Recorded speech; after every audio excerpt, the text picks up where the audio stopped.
நானும் இன்னொரு பத்திரிகையாளரும் திருச்சியிலேருந்து புதுக்கோட்டை சிவகங்கைலாம் பார்த்துட்டு வரோம். ஏன்னா திருச்சியில் முதலமைச்சர் 2 நாள் கேம்ப் இருந்தாங்க. அது எப்படி இருந்தது என்ன ஏதுன்னு. அதேமாதிரி எதிர்க்கட்சி தலைவர் இபிஎஸும் அங்கே பிரச்சாரம் பண்ணார் அந்த டெல்டா பகுதியில்.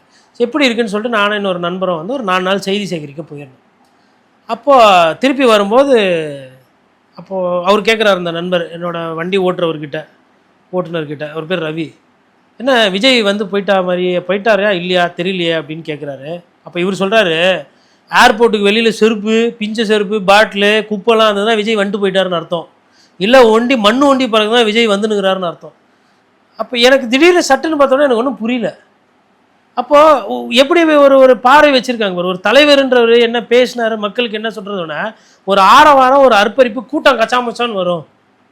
இதுதான் அதேமாரி அவர் சொன்ன மாதிரி நாங்கள் ஏர்போர்ட் கிட்டே வரும்போது பார்த்தா நிறைய செருப்பு பாட்டிலெல்லாம் பிஞ்சு போயிருக்கு, பாட்டில் குப்பையாக போட்டிருக்கிறாங்க, ஸ்லிப்பர்ஸ் எல்லாம் பிஞ்சிருக்கு.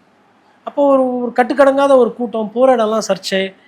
மக்கள்கிட்ட நீங்கள் பழகிட்டிங்கன்னா இந்த அளவுக்கு எதிர்பார்ப்பு இருக்காது.